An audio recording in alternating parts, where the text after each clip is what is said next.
Now, from the news team that's covering the Carolinas, this is Channel 9 Eyewitness News Saturday morning. This video is the only clue two Charlotte mothers have of where their children are. They've been missing for weeks. Say bye. Bye, love you. That girl's explanation for leaving her home and the mother's plea to their children. Plus, Brett Kavanaugh now under FBI investigation. The massive change his accuser's testimony may have sparked. And we have a live look now from our Charlotte camera. It's been a bit foggy, some low clouds out there this morning, but we are actually seeing just a little bit of the sky there, it looks like. And we're going to get checked on your forecast. Thanks for joining us. I'm Blaine Tollison. And I'm Kristen Lee. Meteorologist Jacqueline Shear is here. Jacqueline, still high temps that we're dealing with, even on the first week of October. Yeah, you know, we are not even close to average. And by the end of the 7-day forecast, we're about 10 degrees above where we should be. So fall is not really making a good effort to fight its way into the forecast quite yet. The good news is that we'll start to dry out after today. We'll see a slight shower chance throughout the region. We've been seeing a few showers here and there. This afternoon, a little bit of a chance for some heavier stuff, but still not looking at much that could add up throughout the area. That's the good news. 20% chance. We're about 5 degrees above average already today, and that continues to climb over the next few days. But we will see one nice day in the 70s tomorrow. And the good news is, again, we are drying up throughout our area, so that's something to look forward to at least. We'll be tracking some of those event forecasts. A lot happening around the area today. I'll have that for you in just a few minutes. The family of this 12-year-old girl is distraught. She ran away from home more than 3 weeks ago. Yeah, they hadn't seen the girl or two other children until Channel 9 obtained this video. And Eyewitness News reporter Stephanie Tinoco spoke to the family about their last moments together and the young man those children are now with. One of the moms I spoke to told me she saw her son and the two girls with that 18-year-old friend on September 4th during school hours. That's when she said she told them they needed to be in school, and they told her they were just grabbing a bite to eat, and that's when they left. How hard is it to see that? This is the first time in 24 days these two mothers are hearing the voices of their children and seeing their faces. I came because I wanted to come and because my family fighted too much. Is it hard to see them? Es difícil verles así? Sí, me duele mucho lo que ella está haciendo porque yo no he sido mala madre para ella. This video was sent to our partners at Telemundo Charlotte nearly 3 weeks after two 12-year-old girls and a 16-year-old boy were last seen in their South Charlotte neighborhood. Has your son ever run away before? No, él nunca. In this video, you hear a man's voice Tu papá y tu mamá tenían muchos problemas asking one of the girls to explain why she left, I wanted to come. and then tells her to sign off. Say bye. Bye, love you. These moms tell me they recognize this voice. Bueno, entonces este es para la... They say it's an 18-year-old who befriended their children over the summer. And sometime on September 4th, it seems they all left together, but their families don't know where or why they left. A ellos los están manipulando para que ellos digan. The other 12-year-old is not in that video, and that mother is heartbroken. She's hoping investigators here will have more information soon. This morning, there is a desperate search for this 79-year-old Rowan County woman who may have dementia. A silver alert went out last night for Allison Reddick. She was last seen along South Main Street in Salisbury, dressed in all white. She is driving a dark blue Impala, and the license plate number is right there on your screen. Gastonia police want your help this morning. They're trying to find the driver and the car that hit and killed a man and then left the scene. Police identified the man left to die in a ditch in the hit and run off Jenkins Dairy Road yesterday morning. They say Daryl Kendrick was walking in the road when a car going the same direction hit him and kept going. Police say the suspect's car is a 1995 to 2000 Honda Civic. It has front right side damage and a broken headlight. Hickory police also need your help. They're trying to find this man accused of shooting another man in the back. Police say Adrian Wells shot Donnie Morgan Thursday night at a home on 8th Avenue in Southeast Charlotte. Morgan has serious injuries. It's not clear what led to that shooting. CBD is looking for the person in this surveillance video. They say he smashed his way into a South End medical clinic and grabbed laptops. You can see he covered his face. Laptops aren't worth much, but what makes this frustrating for the owner of Crown Clinic is tens of thousands of dollars worth of medical software they contained. His motions in the video was very deliberate. He wasn't searching. He came in 1, 2, 3 and was out the door. CMPD is testing blood left at the scene to identify the suspect. The doctor said his patients do not need to worry about their personal data. He says it's all encrypted. People are stealing ginseng plants from state parks and local growers. It seems odd, but just 1 pound of the root sells for more than $800.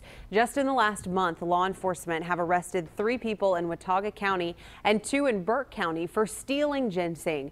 The problem is so bad, growers we spoke with didn't want us to identify them or say where they grow their crops. Try to be very careful. Actually, this area is known for producing good ginseng in the past. So yes, we try to keep the word very quiet, very mum.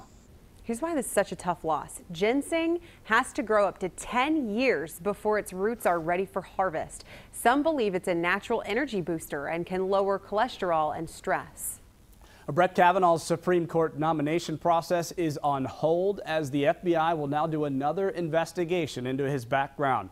President Trump tweeted about it last night, and he's confident that the FBI will clear Kavanaugh, saying, quote, he will someday be recognized as a truly great justice of the United States Supreme Court. Senator Jeff Flake prompted the investigation, saying that he would not confirm Kavanaugh without one. This country is being ripped apart here, and we've got to make sure that we do due diligence. I do think that we can have a short pause. The investigation could last up to a week. The final confirmation vote can proceed once that investigation finishes. Christine Blasey Ford's testimony accusing Kavanaugh of sexual assault appears to have sparked a flood of calls for help. The National Sex Assault Hotline reported a 147% increase in phone calls Thursday as millions across the country watched the live testimony on Capitol Hill. A sex assault is one of the most underreported crimes in the nation. Most of sex assault perpetrators will go free after the crime, and only 57 out of every 1,000 rapes will lead to an arrest, and just 7 will lead to a conviction, and only 6 will spend any time in jail. If you or anyone you know is looking for resources to talk about sexual assault, you can call this number. This is the national hotline, and we posted this information on our website as well at WSOCTV.com. Closing arguments in the Kevin Olson trial could come as soon as Monday. Yesterday, the defense fought the state's claim that Olson hurt the accuser. An expert sexual assault nurse criticized the work of the nurse who examined the accuser. Dr. Bonnie Price called the nurse's work sloppy. Price said she couldn't even tell if a sexual encounter happened. No, based on the documentation that was provided and the photographs, and not having the things to validate and confirm the findings, I couldn't determine if there was sexual contact. Both sides are very close to wrapping up their case. Scammers are taking advantage of your kindness to steal your money using your own phone. UNC Charlotte police say they've had several reports of scammers targeting students. Investigators say strangers are approaching people. They ask to use their cell phones. They claim their phone is dead and they need to make a call to a doctor or their parents. Once they get the phone, they open Venmo and other apps like it to wire money to their accounts. You have to really be careful about helping people, and we shouldn't have to really be concerned about that. Officers say other people have reported similar scams across the city. Channel 9 is following a major construction project that starts this morning and will cause traffic headaches for 2 months. Yeah, listen to this. NCDOT is closing the ramp from the Brookshire onto I-77. Now, they have suggested a way to get around it, but Traffic Team 9's Mark Taylor actually has a better way. A big project scheduled to start this morning. This is going to last for 2 months. This is going to be a big project, folks. Crews are going to close the outer loop ramp of the Brookshire Freeway onto I-77 southbound. This is all part of the express lane construction. They're building a new bridge here. So for the next 2 months, this is going to play a big role for a lot of folks. So to get around this, DOT is saying folks can take the Brookshire over to 85 and then take 77 south back down towards 277. Or if you could just use the Brookshire over to the John Belk, back to I-77 southbound for the next 2 months. Tonight, crews will close part of I-85 south in Gaston County to add a new interchange by exit 26. The new lane will make it safer for drivers to merge left onto 85, and it stretches from the Mecklenburg County line to Belmont. The lane closures will start at 8 p.m. They should end by noon tomorrow. A dangerous Catawba intersection that's seen several serious accidents is finally getting improvements. The intersection of Highway 70 and Oxford School Road has seen at least 10 deadly crashes in 10 years. But the DOT has approved some changes there to make it less confusing, and they haven't announced the exact details, timing, and cost of the project. This morning is your last chance to tell Charlotte city leaders where you think they should build new affordable housing. They're hosting a meeting at 10 a.m. at Charlotte Fire Department headquarters. That's on Dalton Avenue. This meeting focuses on the city's locational policy for housing. They haven't updated that since 2011. In about 20 minutes, the Greater Charlotte Heart Walk will step off. The American Heart Association event raises money towards saving lives from the most deadly disease in the U.S., heart disease. Along with a 3-mile non-competitive walk, there will be a wellness expo that includes CPR demonstrations, yoga, and fun exercises. It's from 7:30 to 11:30 near First Ward Park. Eyewitness News anchors Erica Bryant and Scott Wickersham will be there, so stop by and say hello.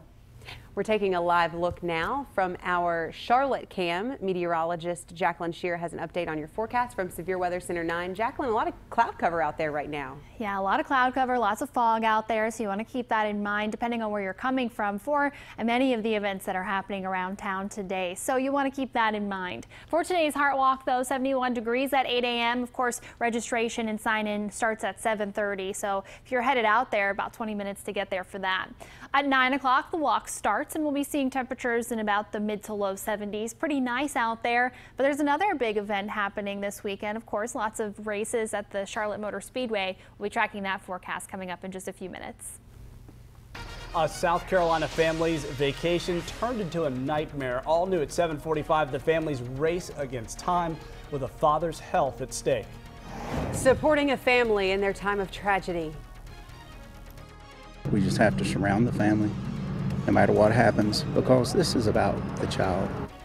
At 7:30, the new show of love for the family of Maddox Rich. Looters are still targeting victims of Hurricane Florence 2 weeks after the storm hit. Next, the way those targeted neighborhoods are fighting back.